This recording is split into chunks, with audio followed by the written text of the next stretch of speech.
Before we begin, let me ask you something. When was the last time playing fair actually protected you? Take a moment, think carefully. Because if the world truly rewarded honesty, patience, and good intentions, you wouldn't feel this tension right now. You wouldn't be tired of watching less capable people rise while you wait your turn. What if the rules you were taught were never meant to help you win, only to keep you predictable? Tonight, we step into the uncomfortable truths most people avoid, not to make you cruel, but to make you aware. Stay with me, because once you see how power really works, you can never unsee it. When people speak about fairness, they usually do so with a quiet assumption that the world is listening, that effort is being measured, and that outcomes will eventually balance themselves out. It's a comforting idea, and like many comforting ideas, it survives not because it is true, but because it is useful. Useful for keeping order, useful for calming the anxious, useful for persuading the majority to follow rules that were never designed with their victory in mind. If you observe human societies the way a naturalist might observe a forest, a different pattern emerges. Power does not flow toward the most ethical or the most deserving. It flows toward the most adaptive, toward those who understand the environment they are in and adjust their behavior accordingly. In nature, no animal survives by appealing to fairness. Survival belongs to the creature that understands timing, terrain, and leverage. Human systems are no different, only more elaborate in the stories they tell themselves. From a psychological perspective, the idea of fairness acts as a kind of moral anesthetic. It dulls awareness. When people believe the system will reward them eventually, they delay action. They tolerate disrespect. They accept asymmetry. They wait, and in that waiting, others move. Those others are not necessarily more intelligent or more capable. They are simply less attached to the promise that the game is just. Machiavelli understood this centuries ago. He saw that moral rules are often written by those who already hold power, then taught as universal truths to those who do not. This does not mean morality has no place. It means morality is contextual. In a fair environment, fairness can function. In an unfair one, it becomes a liability. The individual who insists on playing fair regardless of conditions becomes predictable. And predictability is a weakness. In strategy, whether military, political, or personal, predictability allows others to plan around you. It allows them to exploit your hesitation, your guilt, your refusal to cross lines they themselves abandoned long ago. There is also a deeper philosophical discomfort here, because most people want to believe that their intentions matter more than their results. Yet power operates in the opposite direction. Outcomes define reality. History remembers who won, not who meant well. On a psychological level, this creates a painful dissonance. To succeed, one must sometimes act in ways that conflict with one's self-image as a good person. Many choose comfort over clarity. They cling to fairness because it preserves identity, even as it costs them influence. What Machiavelli invites us to do is not to abandon ethics entirely, but to separate personal virtue from strategic necessity. He recognized that power is amoral by nature. It does not reward kindness or punish naivety. It responds to strength, timing, and perception. When people say just be yourself or do the right thing and things will work out, they are often offering advice suited for stable environments, not competitive ones. In unstable systems, fairness becomes a story told to prevent revolt, not a rule that governs outcomes. Consider how often those who follow every rule feel shocked when they are bypassed, betrayed, or discarded. The shock comes from expectation. They expected reciprocity. They expected recognition. But expectation, when unexamined, is dangerous. The ruthless advantage begins with seeing the world as it is, not as it should be. Once you remove the illusion of fairness, you begin to ask different questions. Not is this fair, but is this effective? Not do they deserve this, but what does this situation require? This shift is uncomfortable because it demands responsibility. If the world is not fair, then waiting for justice is a choice, not a destiny. It means outcomes are shaped by decisions, not moral balance. And that realization is both terrifying and liberating. Terrifying because there is no higher authority guaranteeing your success. Liberating because it means you are no longer bound by passive hope. The key is awareness. When you understand that fairness is a social agreement, not a law of reality, you gain freedom of movement. You can still choose to act ethically, but now it is a choice made from strength, not a rule followed out of fear. You stop mistaking restraint for virtue and begin recognizing strategy as intelligence. In doing so, you step out of the role of the obedient participant and into that of the conscious actor. The uncomfortable truth is this: the world does not punish those who abandon fairness. It punishes those who misunderstand the game they are playing. Once you see that clearly, you are no longer waiting to be rewarded. You are deciding where to move next. When people hear the word ruthless, they often imagine cruelty, aggression, or a lack of humanity. But that image says more about emotional reactions than it does about power itself. In reality, ruthlessness is far quieter, far colder, and far more disciplined. It is not driven by anger or a desire to dominate, but by an ability many never develop, the ability to act without being ruled by emotion. If you observe human behavior carefully, you'll notice that most poor decisions are not made because of ignorance, but because of feeling. Guilt delays action. Fear softens boundaries. Empathy clouds judgment. These are not weaknesses in themselves. They are natural human responses. But when left unchecked in competitive environments, they become liabilities. Machiavelli understood that power favors those who can pause, step back, and choose their response rather than be pulled forward by instinct. In nature, emotion does not override survival. A predator does not hesitate because the moment feels uncomfortable. It does not second-guess its timing because it worries how the act will be perceived. It acts when conditions are right, and it withdraws when they are not. Humans, by contrast, often act at the worst possible moments, not because logic fails them, but because emotion overwhelms it. Ruthlessness, in its truest form, is the discipline of not allowing that to happen. Psychologically, this requires detachment, not apathy, not coldness toward everyone, but selective distance.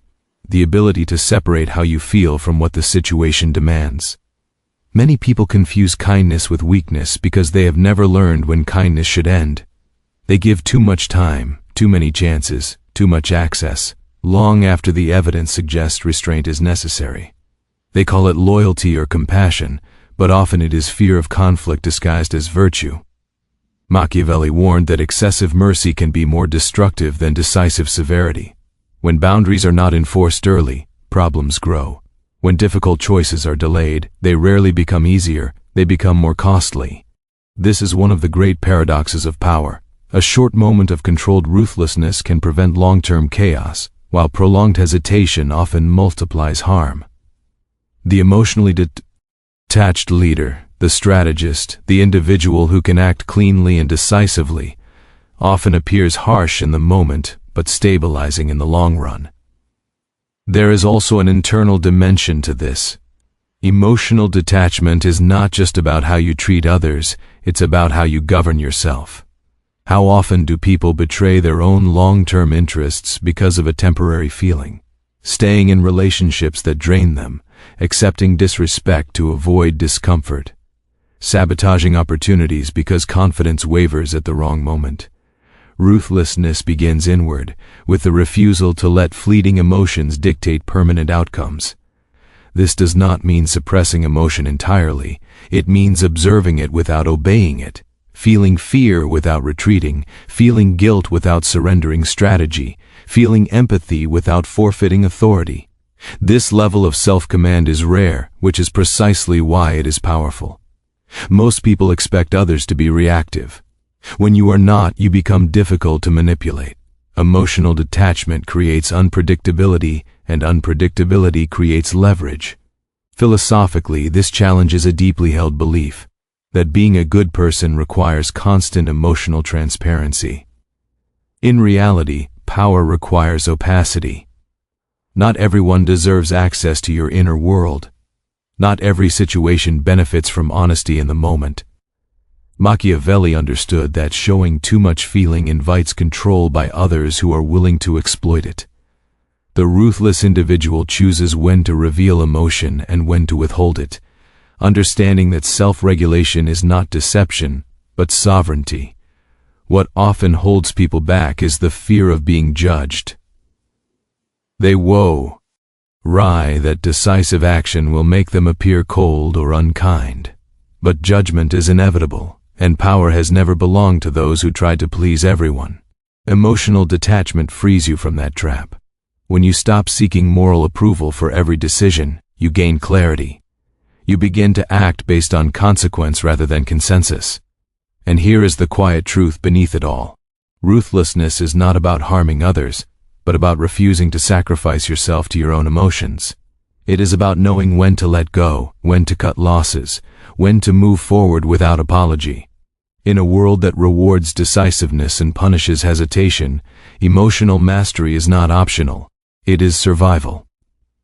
The moment you learn to pause, observe, and act without being ruled by feeling, you stop reacting to life and start directing it. One of the most unsettling truths Machiavelli ever articulated is that reality in human affairs is filtered through perception.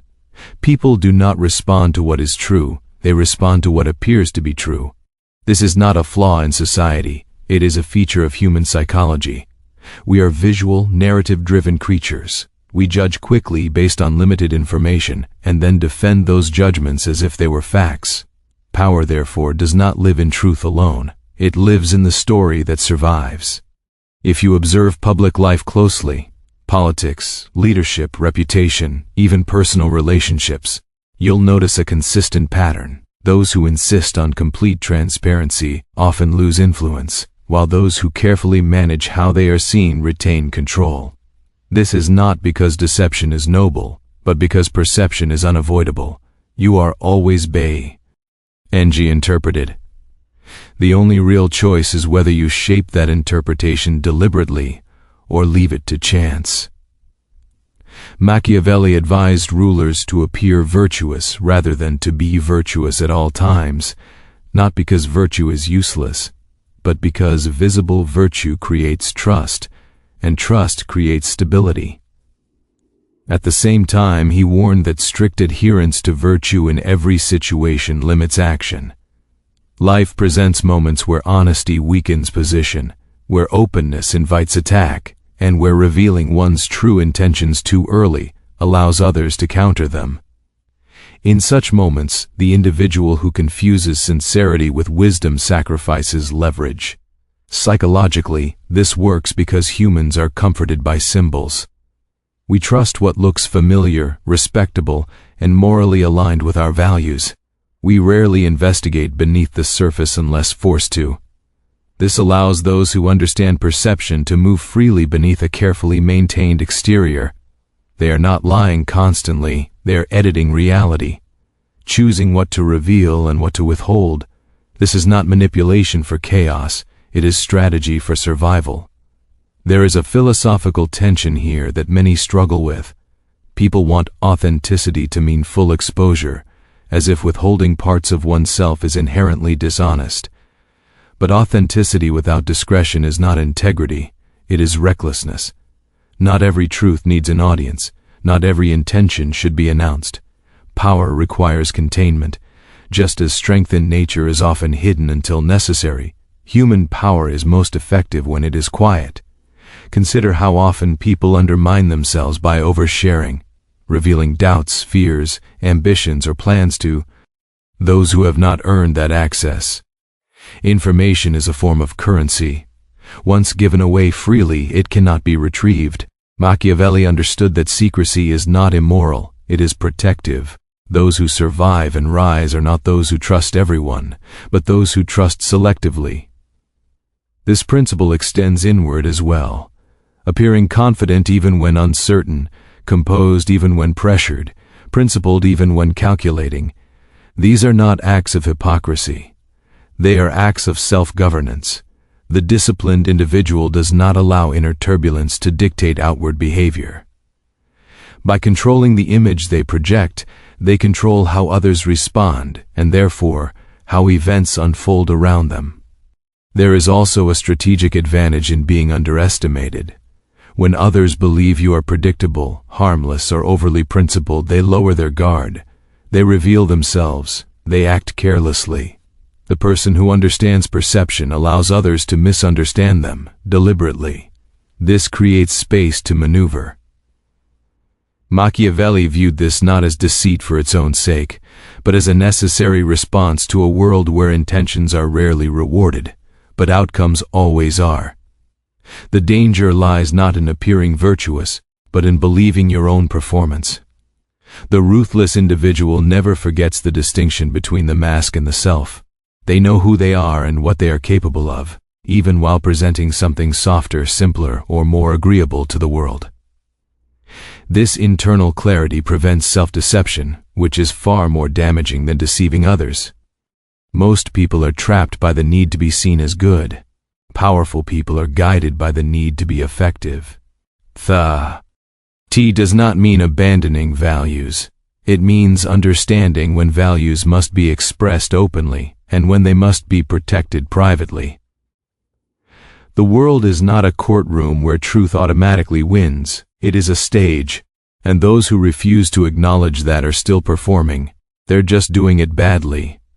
When you learn to separate who you are from how you are seen, you gain freedom. You stop reacting to judgment and start shaping it. You move quietly, decisively, and with intent. And in that silence between appearance and action, power grows. Master the art of being seen without being known, and you will move through the world not as a subject of circumstance, but as its quiet author. If there is one truth running beneath everything we've explored, it is this. The world does not operate on intention, emotion, or fairness. It operates on understanding. Once you see that clearly, you can no longer pretend innocence is protection or that waiting your turn guarantees arrival. Power has never belonged to those who hoped the system would notice them. It belongs to those who learn how the system actually works. We began by dismantling the illusion of fairness, not to turn you cynical but to make you alert. Fairness is a comforting story, and stories can be useful, but they should never be mistaken for reality. The moment you stop expecting justice to arrive on its own, you stop being passive. You begin to move with purpose, choosing effectiveness over approval, clarity over comfort. From there, we confronted the idea of ruthlessness, not as cruelty, but as emotional mastery. The ability to act without being hijacked by guilt, fear, or sentiment is rare, and that rarity is precisely what makes it powerful. When you learn to pause, detach, and decide, you reclaim authority over your own life. You stop leaking energy into hesitation and start directing it into action. And finally, we stepped into the shadowed space of perception, where power often truly lives. You are always being observed, interpreted, judged. To deny that is not moral, it is naive. When you learn to manage how you are seen without losing sight of who you are, you gain leverage without noise. You move quietly, you act deliberately. You stop explaining yourself to a world that was never going to understand you fully anyway. This is not a call to become heartless or dishonest. It is a call to become conscious. Conscious of the rules that govern human behavior. Conscious of your emotions rather than ruled by them. Conscious of the difference between appearing and being. Power, in its most mature form, is self-command. So take these ideas and sit with them. Test them against your own experiences. Apply them not with arrogance, but with precision. Move through the world awake, strategic, and self-directed. And whatever path you choose from here, may you walk it with clarity, courage, and intent. Good luck, and thank you.